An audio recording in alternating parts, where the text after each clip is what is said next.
We continue. This is Zach Gelb Show, coast to coast on CBS Sports Radio. Utah back-to-back Pac-12 champions after their victory on Friday night up against USC. The Utes are off to the Rose Bowl once again, where they have a date with the Penn State Nittany Lions. And now joining us is the coach of the back-to-back Pac-12 champion Utah Utes and Kyle Whittingham. Coach, first off, congratulations. Appreciate the time.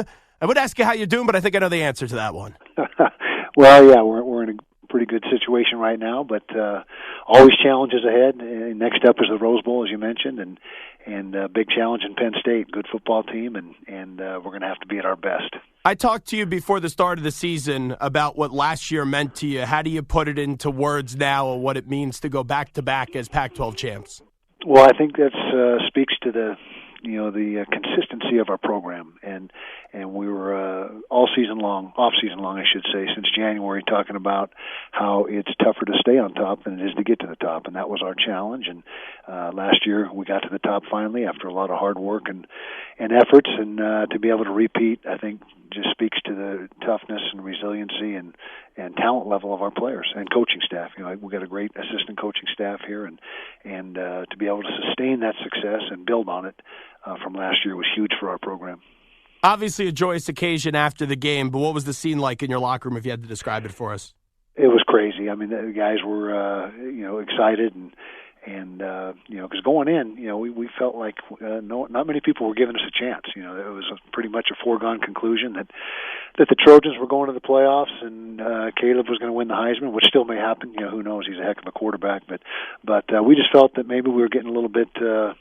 I don't want to say slighted, but nobody really thought that we had a chance to win that thing. And so when we actually got it done, our players were very excited about that. And as you know, you guys beat them earlier in the year. You were down by 14. You came back. You won the game. This time, once again, down by 14.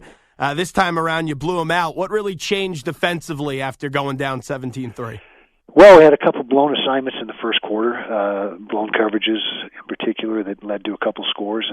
And once we settled in and kind of got our feet on the ground and got our composure back in that second quarter, we played lights out the rest of the way. And so never really panicked. And Coach Scally and his staff on defense did a phenomenal job with the game plan. It was a game plan to bring pressure, and we brought it to 60% or more during that game, which is about double our usual average. And so it ended up paying dividends, but really it was just a matter of getting the defense settled in and stop making those mental errors and playing assignment sound football. Kyle Whittingham here with us. What is there to say at this point about your quarterback in Cam Rising? Because I love watching him play week in and week out. You and me both, and he's tough as nails, first of all. His toughness is second to none. His leadership is second to none. The it factor, the field general mentality that he has is all exactly what you look for in a quarterback, and it was really exemplified by that hit he took in that game. I mean, he got popped, and helmet flew off, and jumped back on his feet, smiling and ready to go, and that really is who he is. I mean, he's just a competitive kid, and he's a guy that gives you everything he's got every single week. Coach, it was like a scene from a movie. His hair was flowing. He got back up in a half second. I couldn't believe that he got up that quickly. I know, but like I said, he's a unique kid, and the players love him and respect him. He's our team leader without a doubt, and that was just one example why. Is there a chance he's back next year?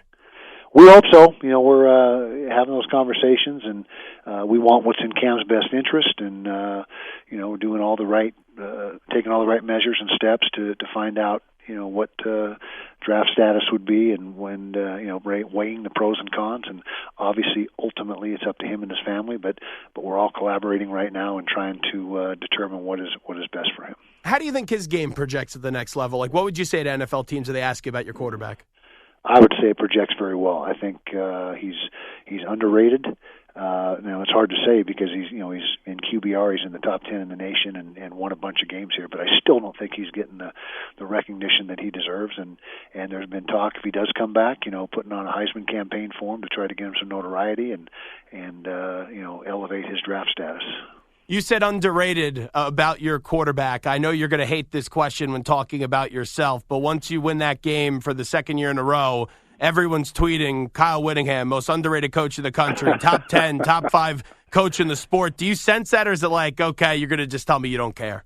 I don't. I really don't. I just go about my business, trying to do what's best for our team and our players. And college football is all about players. It's not about coaches. It's not about who's this coach and ranked where. It's all about the players. They're the ones out there making the plays and putting on the show. And that's what I'm all about, is making sure that we do everything in our program that's in our players' best interest. Coach, you've been at Utah since 1994, the head coach since 2005. You're 63 years old. By the way, happy belated birthday. I know you're under contract. Thank you. But how much longer do you plan on doing this thing? That's a great question. Right now I'm as passionate, as energized as I've ever been. And so I think, I'm hoping, I shouldn't say I think, but I'm hoping that I'll know when the time is right. And one thing I don't want to do is overstay. You see oftentimes coaches just stay a little bit too long and ending on not a real positive note. And so I don't want to be that guy, but right now I'm very excited about what we got going on and the direction we're heading. Well, keep doing what you're doing the last 2 years, Coach. I don't think that's going to be a problem. All right, well, we'll try. We're giving it our best shot, trust me. You've seen him now twice. I know he's going to be a finalist in New York. We'll see him later in the week here in New York City. Kyle Whittingham here with us. I'm talking about the quarterback, Caleb Williams of USC. Just what are your impressions after seeing him twice? Tremendous player. I mean, we've obviously got two first-hand looks at him.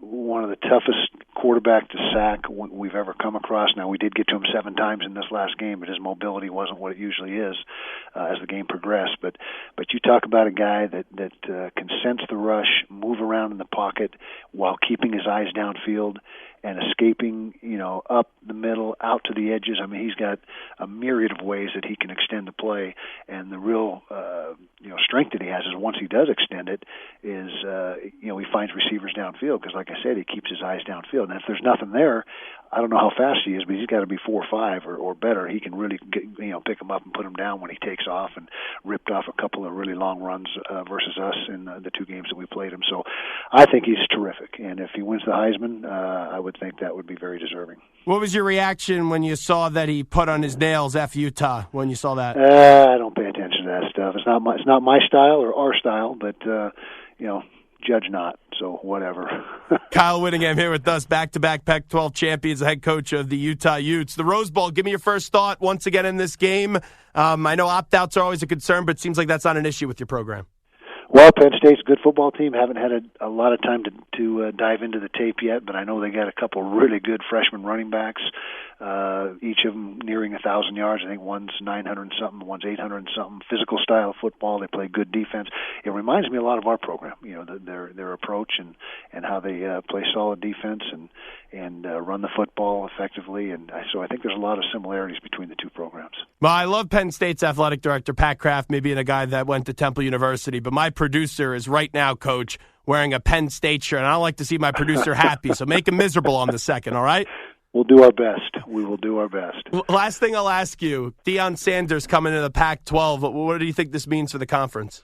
Yeah, that's a good question. I mean, obviously it just happened, and so, not sure what my take is on it. All I know is he was wildly successful at Jackson State and got things turned around right away there and had a terrific run.